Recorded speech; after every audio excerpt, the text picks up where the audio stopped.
मी आहे आर्ज प्रथम आणि सिटीच्या दुर्गामध्ये आज तुमचं खूप खूप स्वागत। आज माझ्यासोबत एक अशी महिला आहे जी राजकारणात काम करते आहे। इतकंच नाही तर बरेच सोशल वर्क ती करत असते। Please welcome advocate Yogita Thackeray. नमस्कार। नमस्कार। मला नक्कीच जाणून घ्यायला आवडेल, पॉलिटिक्स मध्ये आता बरेच वर्ष तुम्ही काम करताय, आता यंदा तुम्ही उभ्या देखील राहणार आहात इलेक्शन मध्ये। सो राजकारणात महिलांचं प्रतिनिधित्व वाढणं किती गरजेचं आहे असं तुम्हाला वाटतं? प्रथमेश, राजकारणात महिलांचं प्रतिनिधित्व वाढलंच पाहिजे। तसं पाहिलं तर आज देशाची लोकसंख्या ही म्हणजे बऱ्यापैकी महिलांचा सहभाग त्याच्यामध्ये जास्त आहे आणि घरातले कुठलेही निर्णय घेताना महिलाला विचारलंच पाहिजे हे मला वाटतं। आणि ती घर सांभाळताना सगळ्या गोष्टी करताना तिला जे स्थान मिळायला पाहिजे ते मिळत नाही। पण मग राजकारणात ह्या स्त्रिया खूप काही बोलू शकतात, करू शकतात, पण काही घरातल्या लिमिटेशन्स असतात की त्या बाहेर बोलू शकत नाही, पडू शकत नाही।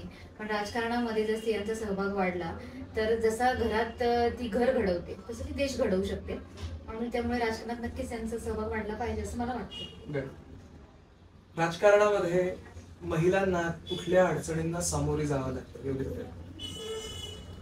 हा खूप मोठा प्रश्न झाला, कारण मी स्वतः पण एक महिला राजकारणात आहे। खूप जास्त लेवलला महिलांना हे करावं लागतं, कारण मी स्वतः एक महिला असल्यामुळे भरपूर अडचणी येतात, आपल्याला संधी कमी मिळतात किंवा आपण म्हणू शकतो ते नेपोटिझम। ज्या महिलांना त्यांच्या घरातला सहभाग असतो किंवा त्यांचे नवरे, त्यांचे वडील, त्यांचे भाऊ राजकारणात असतात, त्यांना पटकन सपोर्ट मिळतो किंवा त्या लोकांना पटकन पुढे नेलं जातं। पण जी माझ्यासारखी मुलगी असते स्वावलंबी, जी स्वतःच्या बळावर इथपर्यंत पोहोचलेली असते, तिच्या कॅरेक्टर, तिच्या वागण्या बोलण्यावर किंवा मारे ही पण कुठेतरी कोणाशी तरी हे केलं असेल कनेक्ट, मग इथे आली, तर या गोष्टींच्या खूप अडचणी येतात। ते करत असताना पहिले तर असं आर्थिक, मग तुम्ही जर चुकीच्या वागल्या नाही तर मग तुम्हाला लोक नावं ठेवणार, चांगल्या वागल्यावर नावं ठेवण्यापेक्षा चुकीचं वागल्यावर तुम्हाला जास्त सपोर्ट करणार की मग आता यांना हे केलं पाहिजे नाही, आपल्या फेवर मध्ये आहे। या मला पण स्वतःला भरपूर अडचणी येतात, पण या सगळ्या याच्यातून पार करून मी इथपर्यंत पोहोचले आणि 100% मी चांगल्या मार्गाने अजून पुढे जाणारच आहे। पण बऱ्यापैकी खूप जास्त म्हणजे माझ्यापेक्षा जर सिनियर पदाधिकारी तू बघितल्या किंवा आपल्या देशाचे राष्ट्रपती किंवा महिला बऱ्याच ठिकाणी राज्यांमध्ये महाराष्ट्रात नाहीये, मुख्यमंत्री ज्या आहेत त्या उगाच म्हणजे इथपर्यंत पोहोचल्याने त्यांना खूप त्रास सहन करावा लागला असणारच आहे 100%। कारण आज माझ्यासारख्या एवढं सर्वसाधारण मुलीला एवढं सहन करावं लागते तर त्यांनाही ते करावंच लागणार। ज्या मुलींना आता राजकारणात यायचं आहे, ज्या यंग मुली तुम्हाला बघतायत, काय ऍडवाइस कराल त्यांना?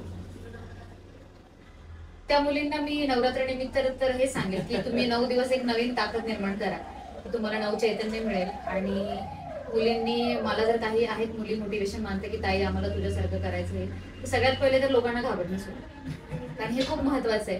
कारण घरातून बऱ्याच मुलींना प्रेशर असतं, त्या घरातल्यांची पण चूक नसते, कारण त्यांना आजूबाजूची परिस्थितीची जाणीव असते म्हणून ते आपल्या मुलींची काळजी म्हणून त्या गोष्टी करतात। पण स्वतःसाठी तर आवाज उठवलाच पाहिजे असं मला वाटतं। तर मुलींनी कुठल्याही गोष्टीला न घाबरता बिनधास्तपणे सगळ्या गोष्टींना सामोरं गेलं पाहिजे। आणि मी तर मध्ये नुसतं नाशिकमध्येच नाही पण पूर्ण महाराष्ट्रात जरी मला कोणाचा फोन आला की ताई आम्हाला मदत पाहिजे तर मी ऑलवेज त्यांच्यासाठी नेहमी रेडी आहे। क्या बात आहे। महिलांच्या मुद्द्यांवर, त्यांच्या अजेंड्यावर बोलणं हे किती महत्वाचं आहे असं तुम्हाला वाटतं सदनामध्ये?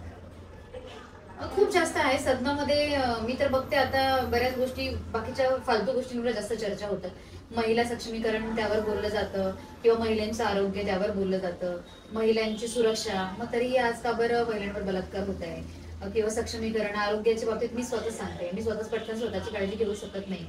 माझं म्हणणं घरातल्या प्रत्येक व्यक्तीने म्हणजे माझ्याही घरात तीच परिस्थिती की माझं असं नाही की मी हे काम करेल आणि ते करणार नाही, माझे मिस्टर माझ्या बरोबरीने सगळ्या गोष्टींमध्ये मला मदत करतात, तेव्हाच आज मी इथपर्यंत पोहोचली।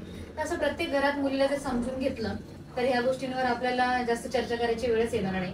तुम्ही महिलेला आई म्हणता, बहीण म्हणता, तुम्ही तिला ते स्थान देता आहात का किंवा तुम्ही तिचा तेवढा मान सन्मान करता आहात का, हे खूप महत्वाचं आहे असं मला वाटतं।